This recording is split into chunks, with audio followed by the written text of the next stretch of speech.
नमस्कार. 2 दिवसापूर्वी मी एक इंग्लिश चॅनलवर गेली होती आणि त्यांचा मुद्दा होता हिंदी बनाम मराठी जो महाराष्ट्रामध्ये विवाद चालला आहे त्याच्यावर मी पक्षाचा जो विचार आहे तो मांडत होते. त्याचमध्ये मला अँकर विचारलं मला मराठी येत आहे की नाही आणि मी बोलू शकते की नाही. मी त्यांना सांगितलं हो मी बोलू शकते पण माझी मराठी कमजोर आहे. माझं असं म्हणणं होतं की मी फराटेदार मराठी बोलू शकत नाही. हे माझी फेलिंग आहे, ही माझी लँग्वेज डेफिशियन्सी आहे.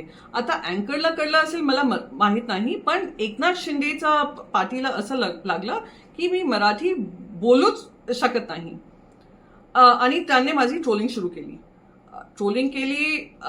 दिवस रात्री ट्रोलिंग होत होते पण मी कधीही ट्रोलिंगला जबाब देत नाही आणि ध्यान पण देत नाही. पण आता त्यांनी सगळे हद पार करून माझा ॲड्रेस मुंबईचा ॲड्रेस जिथे माझा परिवार राहतात त्यांनी सोशल मीडियावर टाकलं आहे. त्यांची 2% पब्लिसिटीसाठी आणि 2% फेमसाठी त्यांनी माझा ॲड्रेस सोशल मीडियावर टाकला आहे. आता काहीतरी असुरक्षित वातावरण तिथे निर्माण झालं तर त्याची जबाबदारी त्या महिला प्रवक्ता एकनाथ शिंदेची महिला प्रवक्ताची होणार, फक्त आणि फक्त त्यांची होणार.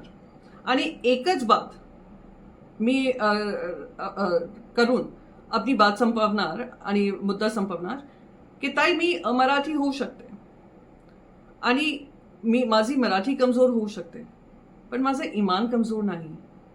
अमराठी होऊ शकते पण मी गद्दार नाही. आणि हे मेसेज तुमच्यासाठी आहे पण तुमच्या सगळी महिला गँग पण याच्यावर विचार करा.